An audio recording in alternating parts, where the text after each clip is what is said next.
आप एक दिन वही बन जाते हैं भाई साहब जो आप ज्यादातर समय सोचते हैं। विचारों की प्रबलता रिजल्ट कैसा देती है, मौत तक लेके आ जाती है। झुंझुनू के एक गांव की स्टोरी है, रियल स्टोरी, कि खेत में किसान खेती कर रहा था और हल जोत रहा था। तो हल जोतते टाइम पता ही नहीं चला, एक पेड़ के नीचे से सांप लटक रहा था, वो यहाँ से खा गया। उसको पता ही नहीं रहा, उसने देखा कांटा चुभ गया, बबूल का कांटा चुभ गया, वो आगे चलता जा रहा था। 15 दिन बाद आज देखा तो 15 दिन बाद वहां सूखा हुआ सांप लटक रहा था, क्योंकि उसके जहर से वो मर गया। अब 15 दिन तक जिंदगी मस्त चल रही थी और जैसे ही याद आया 15 दिन पहले इसने मुझे खाया था, हो गया। सांप से नहीं गया, सांप के डर से गया। इमेजिनेशन में इतनी पावर है। आपके पूरे जीवन में सोची हुई बातों का आप परिणाम हैं। तो law of cause and effect कहता है आज के बाद, अब से पहले जो हुआ वो हुआ, आज के बाद अपने जीवन में अपने विचारों की श्रृंखला इतनी तेज कर लेने की जीवन बदल जाए।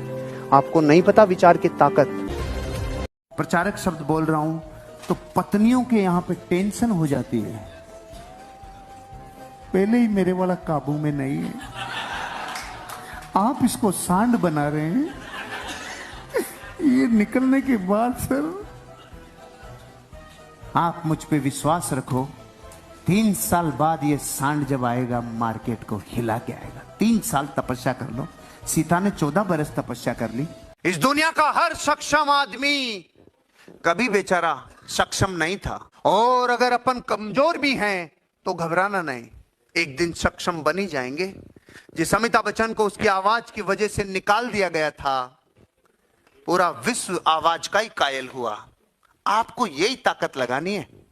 जिस सचिन तेंदुलकर को 10वीं की क्लास में फेल हो जाने से बुरी तरीके से दोस्तों ने मजाक उड़ाया था, साला उसी महाराष्ट्र बोर्ड ने उसका लेसन डालना पड़ा महाराष्ट्र की किताब में। हर एक सक्षम कभी कमजोर था, कमजोर था। ये बात आप और हम सब लोगों को जीवन भर के लिए प्रेरणा देती है कि जब हर सक्षम कभी कमजोर था तो हम भी सक्षम हो जाएंगे भाई। आपको नहीं लगता जो अवसर इस युग में आज अमीर बनने के हैं, क्या पहले कभी ऐसे अवसर थे? कभी नहीं थे, अभी होंगे। पहले ऐसे अवसर नहीं थे। अब इस अवसर का अगर आपने फायदा नहीं उठाया तो आपके बच्चे आपका घुर्से पकड़ के नहीं खींचेंगे, बापू पूरी दुनिया कमा रही थी, तू कहाँ गया था? मैं गया तो था यार, लेकिन चकाचौंध में पागल हो गया, समझ में नहीं आया करना क्या है। आपको जवाब देना मुश्किल हो जाएगा। अपने टाइम की वैल्यू करो, छोटे छोटे हिस्सों में 24 घंटों को बांटो, और जब छोटे हिस्सों में बांट लोगे तो काम जरूर होगा। 400 करोड़ माइनस चला गया साला अमिताभ बच्चन। 400 करोड़ माइनस अमिताभ बच्चन जब गया, तेजी बच्चन की गोद में बैठ के रो रहा था। जब वो बाउंस बैक किया था छोटे पर्दे पे तो उसने एक प्राणों से आवाज लगाई होगी, मार्केट को आकर बोला जिंदा हूं मैं। 1998 के रिसेशन में जब क्रिकेट की दुनिया में सचिन की तूती बोलती थी, अचानक फॉर्म से आउट हो गया और कप्तानी के ऊपर जबरदस्त छींटे लगने लगे, लोगों ने पुतले जलाना चालू किया। वो बाउंस बैक किया होगा तो क्या बोला होगा, जिंदा हूं मैं। इस दुनिया का कोई भी आदमी जो बाउंस बैक करता है, सच में और असल में मां कसम वो आत्मा से आखिर बोलता ही है। प्रबल विचारों से धन भी कमा सकते हो, प्रबल विचारों से गरीबी भी कमा सकते हो।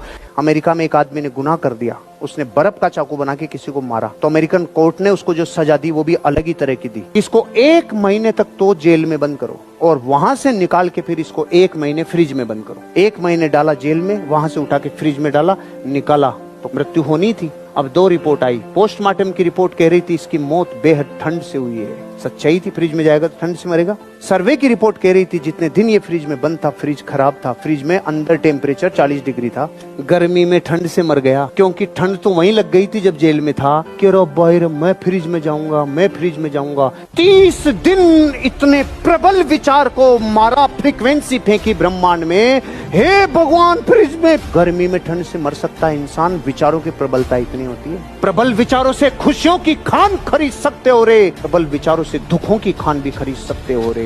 आप देख लो दुनिया का कोई भी आदमी जो दारू की लत से ग्रसित है, आदत पड़ी हुई है उसको, लेकिन उसको चाहे भरे रेगिस्तान में छोड़ के आ जाओ जहां आसपास में कुछ नहीं, शाम को टल्ली मिलेगा। आज तक कोई नहीं जान पाया कि क्यों मिलेगा। क्योंकि उसने अपने जीवन की आदत को इतना स्ट्रॉन्ग कर लिया कि उसकी योग्यता है किधर से भी सूंघ के लाएगा। उसकी डिजायर कहती है कि मुझे लेना ही होगा भाई, किधर भी मिलेगी। देख लो आप बाराती जब जाते हैं तो साला ठेका नहीं जानते, लेकिन 15 मिनट बाद ठेके पे मिलते हैं। गांव अलग है, मोहल्ला अलग है, लेकिन मिलेंगे उधर, क्योंकि आग जल रही है, बर्निंग डिजायर जल रही है, और वो योग्यता है उनमें सूंघने की कि मिलेगा किधर, और वो ज्ञान है उनमें जो उनको वहां तक पहुंचाता है।